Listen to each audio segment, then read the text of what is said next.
मैं विपिन कुमार मैथ्स ज्ञानम के इस यूट्यूब चैनल पर आपका एक बार फिर से हार्दिक अभिनंदन करता हूं।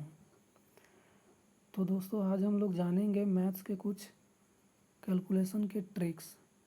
तो आइए, आगे बढ़ने से पहले हम लोग देख लेते हैं कि आज हम लोग क्या क्या सीखने वाले हैं।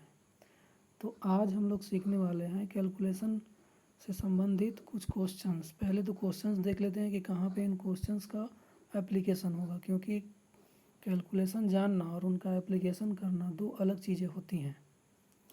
तो आज पहले तो हम लोग कैलकुलेशन सीखेंगे कि कैलकुलेशन करना कैसे है, और उसके बाद उनका एप्लीकेशन। तो मैं आपको कुछ क्वेश्चंस देता हूँ जिनको आप पहले पाउच करके, वीडियो को पाउच करके खुद से बनाने का प्रयत्न करें। अगर हो जाए तो बहुत अच्छा, और अगर ना हो तो भी कोई दिक्कत नहीं है, हम लोग उसको इस वीडियो के माध्यम से सीखेंगे। तो इस वीडियो में मेरी कोशिश होगी कि आप लोगों को पहले कैलकुलेशन सिखाई जाए, और अगर आप लोगों की मांग हुई तो अगले वीडियो में मैं इन क्वेश्चंस को भी कर दूंगा। लेकिन मैं उम्मीद करता हूँ कि इन कैलकुलेशंस को जानने के बाद इन क्वेश्चन को आप काफ़ी अच्छे से कर पाएंगे। तो देखिए ये क्वेश्चंस, और एक और स्लाइड में ये क्वेश्चन, ये दोनों पहले आप वीडियो पॉज करके खुद से करने का प्रयत्न कीजिए और देखिए कि कितना समय लगता है। तो आइए जानते हैं इनको करने का अब हम लोग ट्रिक। इन क्वेश्चंस को करने के लिए बस हमको 4 स्टेप्स जानना पड़ेगा। 4 स्टेप्स जानने से पहले उनका बेस बना लेते हैं हम लोग। तो जैसा कि आप लोगों ने पहले भी कैलकुलेशन किया होगा, तो इस तरह के कुछ क्वेश्चंस आते हैं। तो इनको तो हम बड़े आसानी से कर लेते हैं। 12 का टेबल हमको पता होना चाहिए। घर से होगा 48, 12 दिया 36 और 40 हो जाएगा। 12 दूनी 24, 28, 12 और 2 14, ये हमारा होगा। लेकिन कहानी तब बदलती है जब हमारे पास क्वेश्चंस नज़र आते हैं इस तरह के।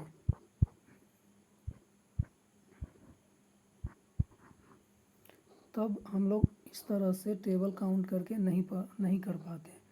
तो आइए जानते हैं इनको करने का एक बेहतर तरीका। तो एक और मेरी गुजारिश ये है कि अगर वीडियो को आपने यहाँ तक देख लिया है तो इसको पूरा करें, क्योंकि अगर पूरा आप नहीं करते हैं तो इसे पूरा नहीं सीख पाएंगे। करने के बाद उन क्वेश्चंस को करने का प्रयत्न ज़रूर करें।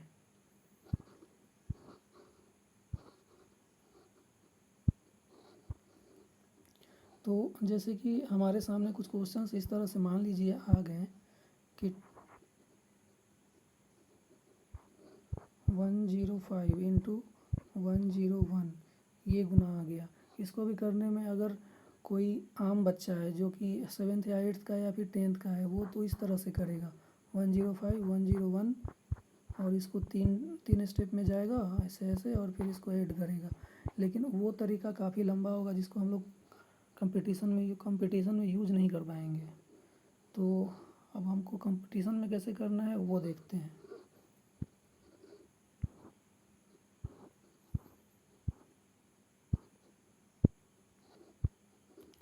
तो देखिए, जैसे कि इस तरह से हमको क्वेश्चन मिलता है, तब इसके बाद हमको बस इसमें ये ध्यान देना है, ये इसका लिमिटेशन भी है कि किसी 1000 हो गया या फिर 100 हो गया या फिर 10,000 हो गया या फिर 1,00,000 हो गया, उसके आसपास की संख्याएं होनी चाहिए। और इनका यूज है, जैसे कि मैंने क्वेश्चंस दिखाया वहाँ पे ही यूज है। यूज कहाँ है? प्रॉफिट लॉस में है, CISI में है, या फिर मल्टीपल टाइप ऑफ क्वेश्चन जो कि हमारे एग्ज़ाम में पूछे जाते हैं। तो इस क्वेश्चन को करने का पहले तो एक क्विक वे हम देखेंगे और उसके बाद उसको मैं इलोबरेट करूँगा। तो ये 1000 है, 1000 के आसपास दोनों ये संख्याएं हैं। तो अब हम लोग करते हैं, पहला स्टेप हमारा क्या होगा कि देखना है कि किसके आसपास है। तो 1000 के आसपास है। उसके बाद नेक्स्ट स्टेप क्या होगा कि देख लेना है कि इसमें कितने जीरोज़ हैं। तो इसमें 3 जीरोज़ हैं, 3 जीरोज़ हैं। और उसके बाद नेक्स्ट स्टेप क्या होगा कि 1000 से ये कितना ज़्यादा है? पहला नंबर बस 8 ज़्यादा है, तो ऊपर में +8 लिख दीजिए। दूसरा नंबर 1000 से कितना ज़्यादा है? 12 ज़्यादा है, तो +12 लिखना पड़ेगा। उसके बाद हमारा नेक्स्ट स्टेप क्या होगा?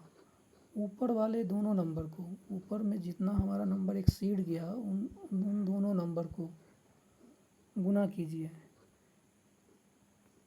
तो 12 8 96, 96 हो गया।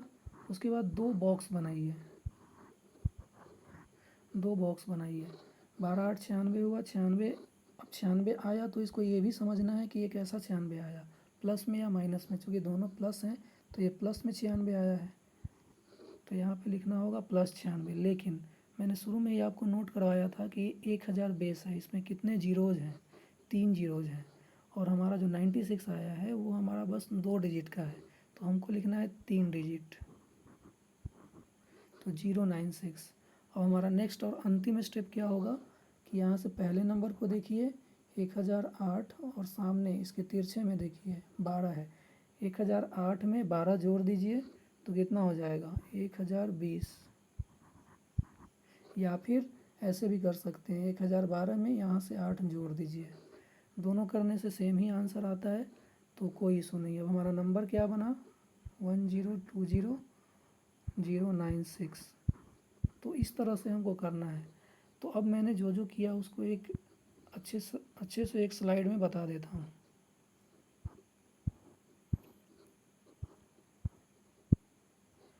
जैसे देखिए हमारा इसमें स्टेप्स लिखेंगे, उसके लिए हम लोग इधर एक क्वेश्चन लिख लेते हैं। अब एक हमारा स्टेप में एक ध्यान रखने वाली एक बात होती है, वो भी मैं इसी में बता देता हूँ। 102 गुना 1 या फिर 94। तो यहाँ पे देखिए हमारा बेस क्या है, बेस हमारा 100 है, 100 बेस है। इसके लास्ट डिजिट क्या हैं जो कि 0 हैं, 2 डिजिट ऐसे हैं जो कि 0 हैं, तो हमको लास्ट में 2 नंबर ही लिखना पड़ेगा। तो देखिए ये 100 से कितना एक्सीड कर रहा है, ये दोनों नंबर वो हमको लिखना पड़ेगा। 100 से पहला नंबर 2 एक्सीड कर रहा है तो +2, और ये 6 माइनस मेरा जा रहा है इसलिए -6। अब नेक्स्ट स्टेप क्या होगा 6 × 2, तो ये तो माइनस में आया है। अब बॉक्स हम लोग बनाएंगे तो यहाँ -12 लिखना होगा। और इस स्टेप में इसमें क्या होगा, इस बॉक्स में 102 से 6 जाएगा, 102 से अगर 6 जाएगा तो 96। तो ये तो कोई नंबर बना नहीं। तो इसके लिए हम लोग क्या करते हैं कि यहाँ जो -12 आया इसको 100 से घटाते हैं, और 100 से घटाने के लिए ये जो 6 दिख रहा है यहाँ से एक हम लोग कैरी ले लेते हैं, तो यहाँ तो 95 हो जाएगा पहले बॉक्स में, और यहाँ से एक कैरी लेने से ये 100 इसको देता है।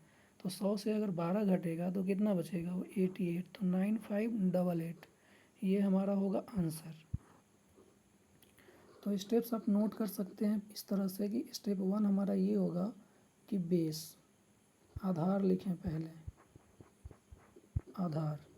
उसके बाद नेक्स्ट स्टेप क्या होगा, आधार लिखने के साथ ही 0 काउंट कर लेंगे कितने 0 हैं।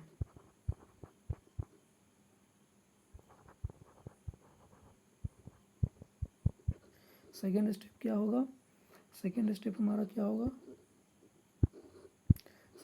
हमारा होगा कि जितना नंबर से ये एक्सीड कर रहा है वो नोट कर लेंगे। तो यहाँ देखिए +2 कितना से एक्सीड या फिर डिक्रीज हो रहा है, कितने से बढ़ रहा है या घट रहा है,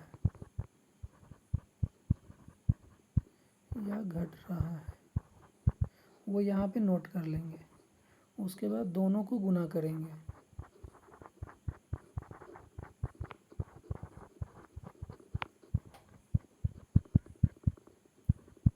अब क्या करेंगे यहाँ से जितना बढ़ा है इस तरह से, घट रहा है तो घटा देंगे। 94 में यहाँ 2 जोड़ भी सकते हैं तो 96 ही आएगा। उसके बाद चूँकि यहाँ माइनस में आ रहा था तो एक कैरी लेना पड़ेगा, और उसके बाद 2 बॉक्स में उसको अरेंज कर देते हैं। तो बस इतना ही हमारा स्टेप था। तो इन सारे स्टेप्स को आप इन क्वेश्चंस में अप्लाई करके ज़रूर देखें।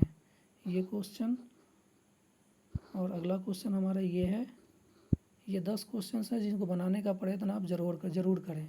अगर आप इनको करने में सक्षम हो पाते हैं तब मैं ये एग्ज़ाम क्वेश्चन करवाऊँगा, जो कैलकुलेशन हम लोग सीखें उनका इनमें यूज होगा। तो इसको करने का प्रयास ज़रूर करें। Thank you very much.